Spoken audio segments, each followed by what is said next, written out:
अस्सलामु अलैकुम वरहमतुल्लाहि वबरकातुहू। आज का हमारा टॉपिक है एक बिज़नेस पर्सन की रिटर्न है।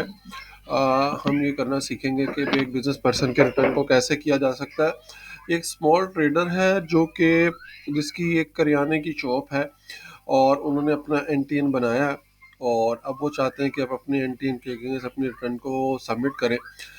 सबसे पहले जब भी एनटीएन बन जाता है तो सबसे पहले हम क्या करते हैं, हम एफबीआर मालूमात में जाते हैं। एफबीआर मालूमात जाने से ये हमें पता चलता है क्या उसका इससे पहले कोई टैक्स जो है एफबीआर के पास कोई उसके एमआईएस में रिकॉर्ड आ रहा है। आइदर कोई बैंकिंग ट्रांजैक्शन हो 1 मिलियन से ऊपर, कोई बैंक डिपॉजिट उसके आ रहा हो जिसके ऊपर कोई प्रॉफिट आ रहा होता है, इसी तरह प्रॉफिट ऑन डेट, कोई नाम उसके व्हीकल उसके नाम हो या प्रॉपर्टी कोई इसके नाम हो। तो वो यहाँ पे जब चीज़ें आ जाती हैं तो हमें उससे एक आइडिया मिल जाता है, क्योंकि मोस्टली क्लाइंट्स ऐसे होते हैं जो कि बहुत सारी चीज़ें के बारे में अवेयर नहीं होते और वो आपको नहीं बताते। तो आपने सबसे पहले यहाँ से डाटा को फच करने की कोशिश करनी है। अब जैसे यहाँ पे कोई डाटा नहीं है तो हमने इसको क्लोज कर देना। अब सबसे पहले आप जाएं, आप देखें इनकी रजिस्ट्रेशन जो है वो कब से हुई है। तो अब ये देखें, इन्होंने रजिस्ट्रेशन अभी रिसेंटली की है और इनको अपनी रिटर्न फाइल करनी है 2 साल की। जब 2 साल की ये रिटर्न अपनी फाइल कर लेंगे तो जैसा कि अभी आपको पता है, अभी 11 जनवरी 2024 चल रहा है, तो 2 साल की रिटर्न फाइल करेंगे तो उनका स्टेटस आज इमीडिएटली एक्टिव भी हो जाएगा विद ईटीएल चालान और ऑनवर्ड भी एक्टिव रहेगा। अच्छा, इन जनरल जो है वो चीज़ें जो रिक्वायर्ड होती हैं डॉक्यूमेंट्स, वो यहाँ पे एक अब बटन बना हुआ है, आप इसको क्लिक करेंगे तो आपको आइडिया हो जाएगा कि बैंकिंग जो बिजनेस पर्सन होता है उसके रिटर्न फाइलिंग के लिए क्या चाहिए होता है। एक टैक्स डिडक्शन सर्टिफिकेट, यानी कि पूरे साल में जो भी उन्होंने बिजनेस एक्टिविटी परफॉर्म की है, किसी को कोई सर्विसेज सप्लाईज वगैरह की हैं, तो उनके अगेंस्ट अगर कोई टैक्स डिडक्ट हुआ है तो उसका सर्टिफिकेट वो थर्ड पार्टी आपके पास आ गया। उसके अलावा जितनी भी आपने इनवॉइसेस इशू की हैं पूरे साल में, वो सेल होगी आपकी।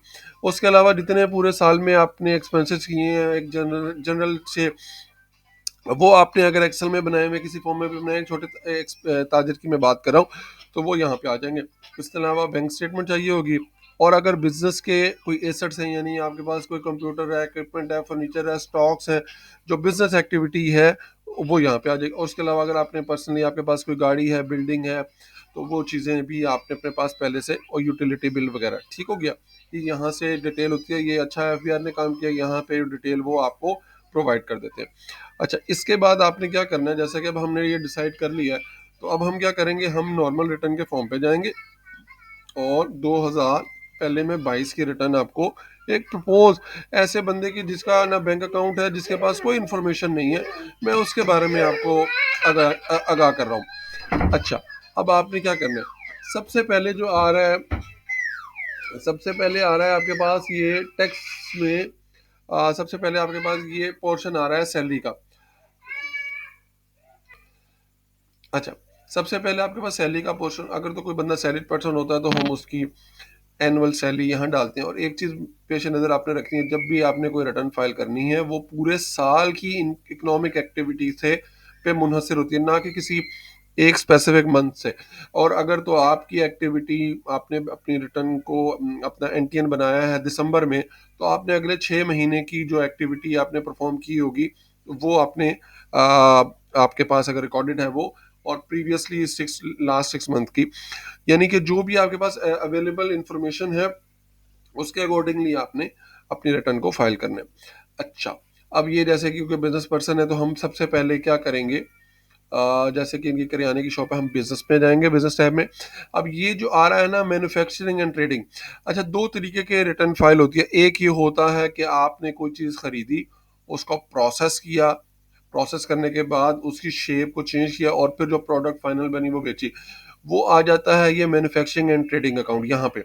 यानी कि आपने चीज़ें कोई परचेज की और उसमें कुछ लेबर लगाई, फ्यूल पावर, आपने एक फैक्ट्री कारखाना लगाया था और उस पे ये अखराजात किए और उसके बाद वो स्टॉक आपने सेल किया।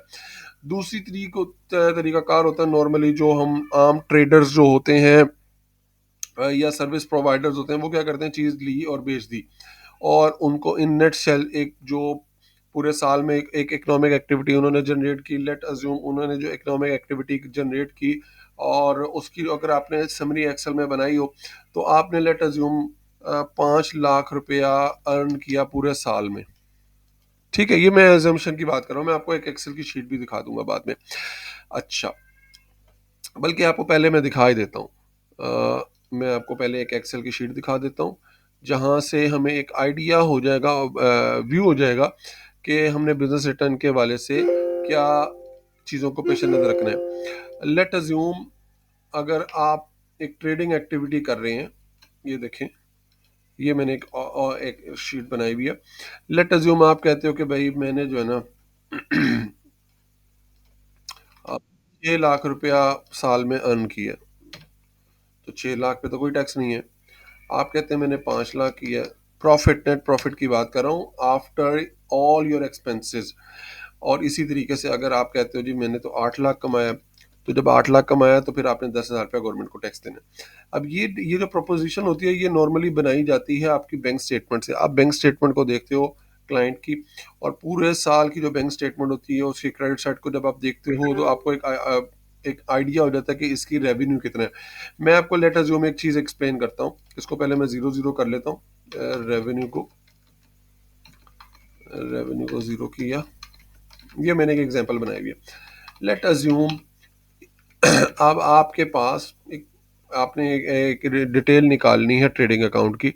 आप क्या करोगे, आप कहते हो अच्छा यार मेरे जो बैंक की क्रेडिट साइड पे जो अमाउंट आ रही है ना पूरे एक साल की, वो 75 लाख आ रही है।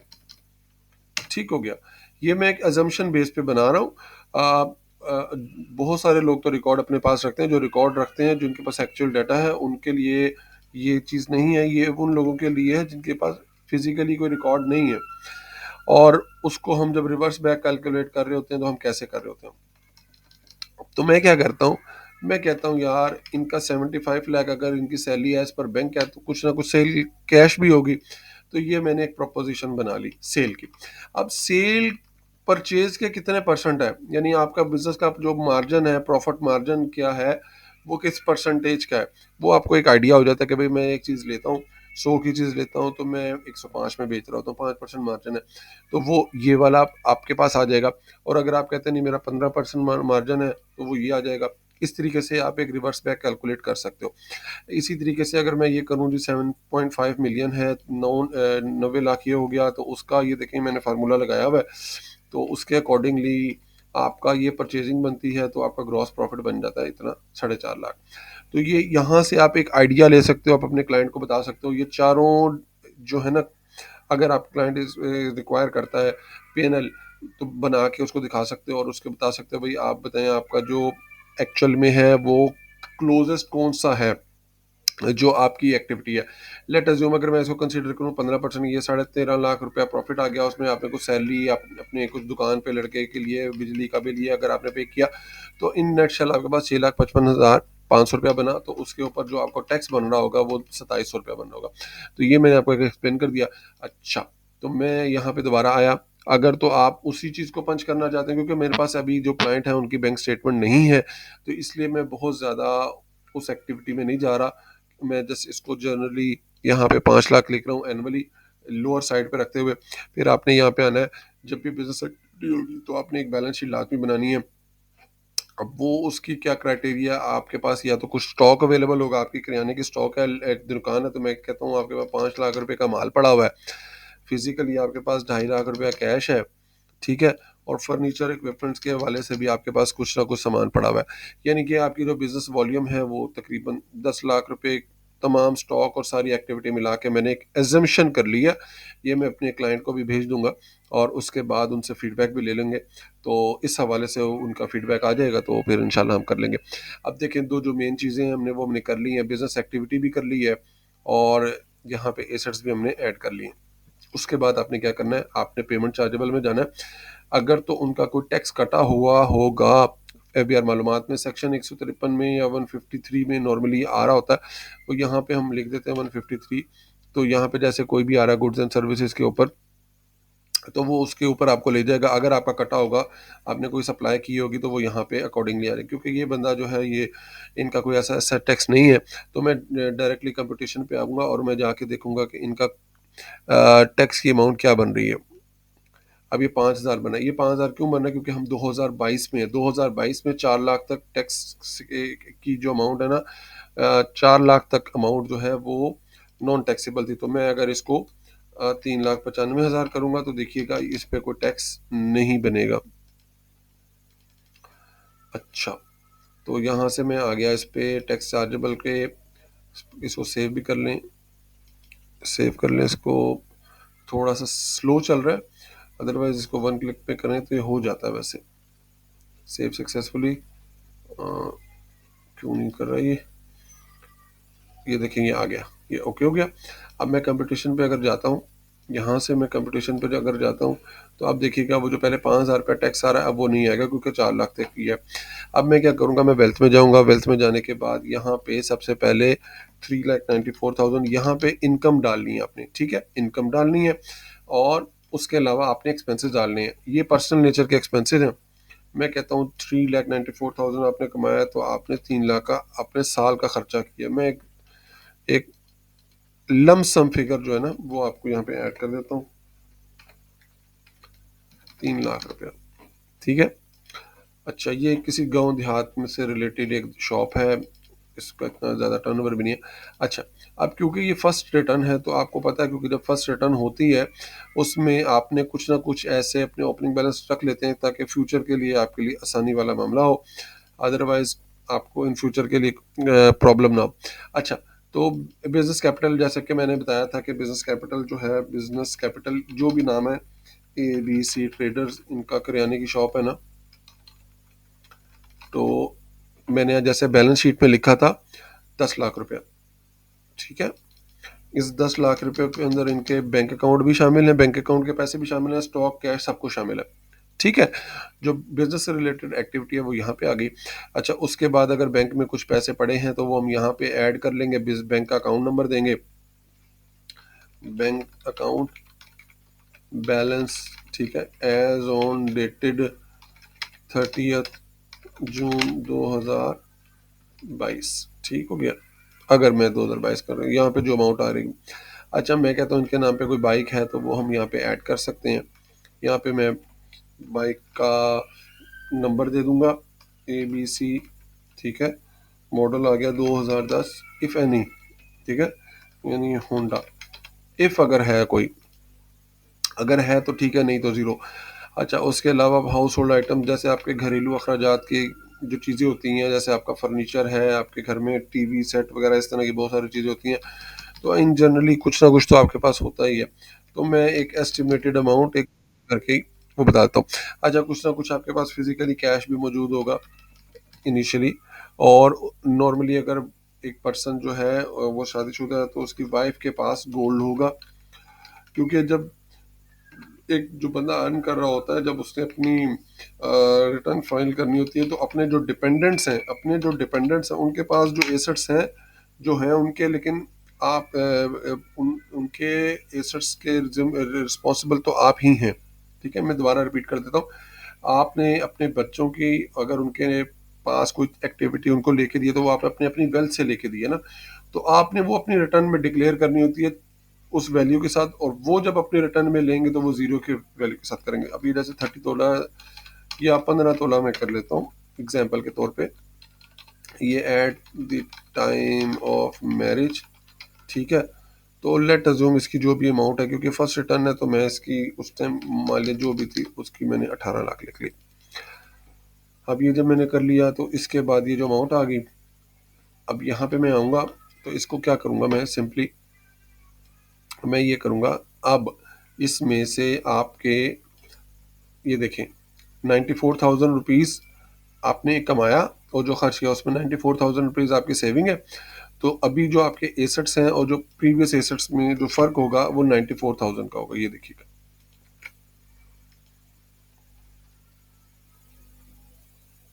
ये देखें, इसका मतलब हमारी रिकन्सिलेशन बिल्कुल टैली है। आपने क्या करना है, इसको फिर सेव करना है। सेव करने के बाद आपने यहाँ पे एट्रीब्यूट्स में जाना है, एट्रीब्यूट्स में जाने के बाद यहाँ पे एक बिजनेस एट्रीब्यूट ऐड करना है। अब जैसे मैं ये ट्रेडर कर देता हूँ या अदर कर देता हूँ, अदर अदर ट्रेडर,